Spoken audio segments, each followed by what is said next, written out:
আমার স্বামী বিদেশে যাওয়ার পর থেকে আমার ছোট দেবর বাড়ির সব কাজের দায়িত্ব নিয়েছে। বাড়ির ছোটখাটো কাজ যেমন মেশিন ঠিক করা, বিদ্যুতের কাজ, সবই ওর ওপর। একদিন আমার সেলাই মেশিনে কাপড় আটকে গেল। নিজেই চেষ্টা করলাম ঠিক করতে, কিন্তু কিছুতেই ঠিক হচ্ছিল না। বেশ খানিকটা বিরক্ত হয়ে আমি আমার দেবরকে ডেকে নিলাম। সে এসে মেশিনটা দেখল, বলল, ভাবি, আপনার মেশিনে তো মরচে পড়েছে, পুরোটা খুলে আবার ঠিক করতে হবে। আমি প্রযুক্তির ব্যাপারে বিশেষ কিছু জানি না, তাই বললাম, যা করার তাড়াতাড়ি করো, আমার অনেক কাজ আছে। শুধু এটুকুই বললাম, যা করতে হবে করে নাও। সে কিছু সময়ের জন্য বাইরে চলে গেল, হয়তো কোনো সরঞ্জাম বা অন্য কিছু আনতে। কিছুক্ষণ পরে সে ফিরে এলো এবং বলল, চলুন ভাবি। তার মুখে সামান্য হাসি ছিল, কিন্তু তার চোখে একটা অদ্ভুত ঝিলিক দেখলাম, যা আমার ঠিক বোঝা গেল না। এই কথা শুনে আমি একটু বিভ্রান্ত হয়ে গেলাম, কারণ সে আমাকে তার ঘরে নিয়ে যেতে চাইল। আমি যখন তার ঘরে গেলাম তখন দেবর। আমার নাম পূজা, আমার বয়স 28 বছর। আমি দেখতে অনেক সুন্দর ছিলাম, গায়ের রং ছিল ফর্সা। আমার স্বামী বিদেশে যাওয়ার পর আমার দেবর সবসময় আমার সাথেই থাকত। দিন দিন তার ব্যবহার অনেকটা পরিবর্তন হতে থাকে। একদিন সে আমাকে এমন কিছু বলল, যা শুনে আমি তো অবাক হয়ে গেলাম। বন্ধুরা, আজকের গল্পটা অনেক বেশি স্পেশাল, আশা করছি তোমাদের ভালো লাগবে। গল্পগুলো ভালো লাগলে ভিডিওটি লাইক, শেয়ার এবং চ্যানেলটি সাবস্ক্রাইব করো প্লিজ। বিয়ের পর থেকেই সংসারের টানাপড়েন ও প্রতিদিনের খরচের বোঝা ধীরে ধীরে আমার উপর পড়তে শুরু করল। বাড়ির অবস্থাও এমন ছিল না যে কোনো সাহায্য ছাড়া চলতে পারব। বাধ্য হয়ে একদিন নিজেকে বললাম, কিছু একটা করতে হবে। যদিও আমি পড়াশোনায় তেমন কিছু জানি না, কোথাও চাকরি পাওয়া সম্ভব ছিল না, তাই ভাবলাম মহল্লার মহিলাদের কাপড় সেলাই করা শুরু করব। পুরনো সেলাই মেশিনটা যা বিয়েতে পাওয়া দান উপহার হিসাবে এক কোনায় পড়েছিল, তা পরিষ্কার করতে লাগলাম। এরপর পাড়ায় জানিয়ে দিলাম, যাদের কাপড় সেলাই করতে হবে তারা আমার সাথে যোগাযোগ করতে পারে। ধীরে ধীরে খবর ছড়াতে লাগলো, আর কিছুদিনের মধ্যেই বেশ কয়েকটি অর্ডার আসা শুরু হলো। পাড়ার মহিলারা তাদের সালোয়ার, ওড়না, ব্লাউজ সেলাই করাতে আমার কাছে আসতে লাগলো। কাজটা ভালোভাবে করতে শিখে গেলাম, আর এই সেলাইয়ের মাধ্যমেই সংসারের খরচ চালাতে শুরু করলাম। সেলাই করতে করতে প্রায়ই আমার বাড়িতে মহিলারা ভিড় করত, কারো মাপ নেওয়া, কারো ফিটিং ঠিক করা, কেউ আবার পুরনো কাপড় নতুন ফ্যাশনে সেলাই করাতে চাইতো, আর কেউ কেউ শুধুই মন খুলে গল্প করতে আসত। ধীরে ধীরে এই সেলাইয়ের কাজের সাথে তাদের সঙ্গেও এক ধরনের সম্পর্ক গড়ে উঠল। তারা আমাকে তাদের মনের কথা বলতো, সমস্যার কথা শেয়ার করত। এতে আমিও এক ধরনের সান্ত্বনা পেতাম। একটা উদ্দেশ্য খুঁজে পেলাম, দিনভর ব্যস্ত থাকার, নিজের কষ্ট ভুলে থাকার। সেলাইয়ের কাজ বাড়তে লাগলো।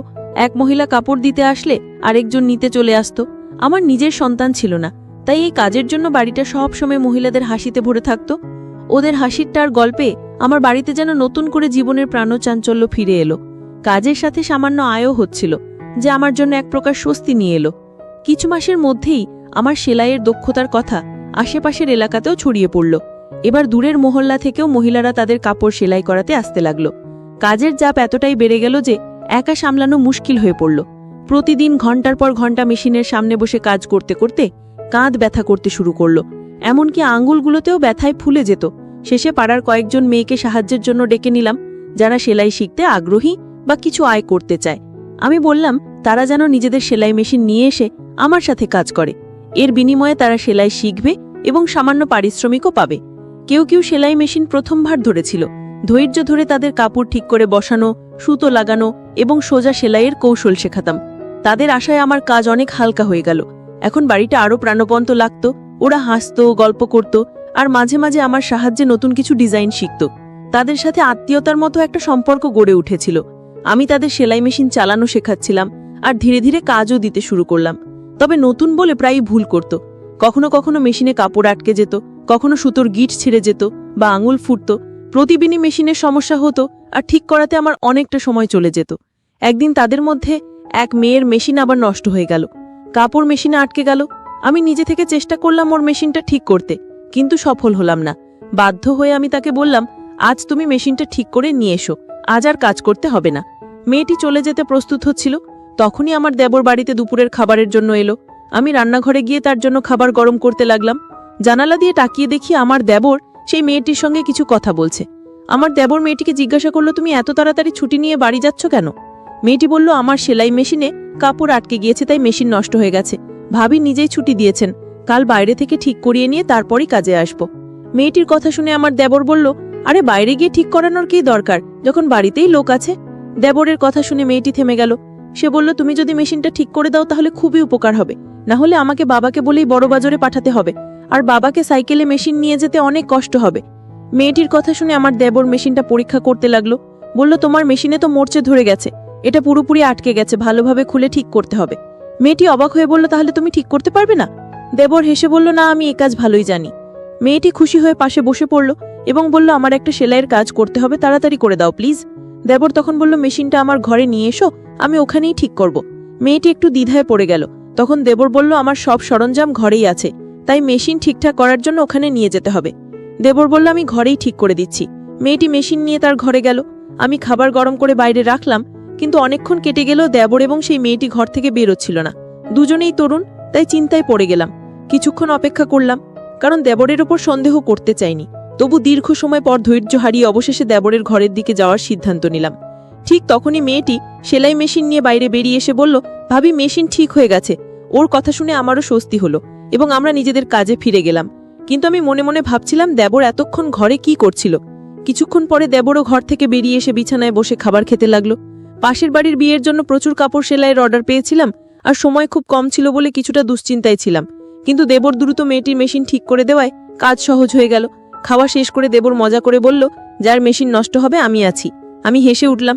এই সেলাই কাজ থেকে এখন বেশ ভালো আয় হচ্ছিল, তাই মনও বেশ ভালো ছিল। বিয়ের 9 বছর কেটে গেছে, আর স্বামী বিয়ের কিছুদিন পরেই বিদেশে কাজের জন্য চলে ছিল। প্রায় 3 বছর ধরে সে দুবাইতে আছে। 6 মাস বা বছরে একবার ফিরত। ছুটি পেলেই স্বামী বাড়িতে আসতো। সপ্তাহখানেক থেকে আবার দুবাই ফিরে যেত। বাড়িতে শ্বশুর শাশুড়ি আর এক দেবর ছিল। শ্বশুর শাশুড়ি ছিলেন বয়স্ক এবং প্রায় অসুস্থ থাকতেন। দিনের বেশিরভাগ সময় নিজেদের ঘরেই থাকতেন। দেবর খুবই ভালো ছেলে ছিল। বয়স মাত্র 20 হলেও সে নিজেই একটি দোকান খুলেছিল, যেখানে মেশিন মেরামতের কাজ করত। আমি ওকে বলতাম, তুমি এখনো ছোট, পড়াশোনা করাটাই দরকার। কিন্তু সে বলতো, ভাবি, সংসার তো চালাতে হবে, কতদিন আর সব দায়িত্ব ভাইজের ওপর ফেলে রাখা যাবে। ভাই বিদেশে আছে, বাড়িটাও ভাড়ার, মা বাবা অসুস্থ, তাই আমাকে কাজ করতেই হবে। সাধারণত দেবর দিনের বেশিরভাগ সময় দোকানেই থাকতো, তবে মাঝে মধ্যে বাড়িতেও আসতো আর আমি নিশ্চিন্তে থাকতাম। দেবর বাড়িতে এলে এখানে ওখানে ছোটখাট কাজগুলো করে দিত। আমার সাথে বসে অনেক গল্পও করত। মেয়েরা যেসব মেশিন নিয়ে আসতো তা প্রায় নষ্ট হয়ে যেত, আর আমি দেবরকে বললেই সে দ্রুত ঠিক করে দিত। একদিন আমি সেলাই করছিলাম, আবারও সেই মেয়েটির মেশিন নষ্ট হয়ে গেল। এতে আমার রাগ উঠে গেল। বললাম, তুমি এত বড় হলে, কতদিন ধরে তোমার সেলাই শেখাচ্ছি, অথচ এখনো কিছু শিখতে পারোনি। আমার রাগ দেখে মেয়েটি কেঁদে ফেলল। আমি ওকে বললাম, তোমার মেশিন নিয়ে যাও এবং বাড়ি যাও। কিন্তু ঠিক সেই সময় আমার দেবর বাড়িতে এলো আর মেয়েটিকে কাঁদতে দেখে বলল, ভাবি, ও কাঁদছে কেন? দেবর আশেপাশে সব মেয়েদের চিনত, তাই ওদের ব্যাপারে খোঁজ খবর নিত। আমি বিরক্ত হয়ে বললাম, এই মেয়েটি আমাকে খুবই বিরক্ত করছে, মনে হচ্ছে ওকে কাজ থেকে বাদই দিয়ে দিই। ইচ্ছে করেই মেশিন নষ্ট করে ফেলে। আমার কথা শুনে দেবর হেসে ফেলল। আমি রাগের মধ্যে ছিলাম, তাই ওকে একটু বকাও দিলাম। দেবর বলল, ভাবি, এর কোনো দোষ নেই।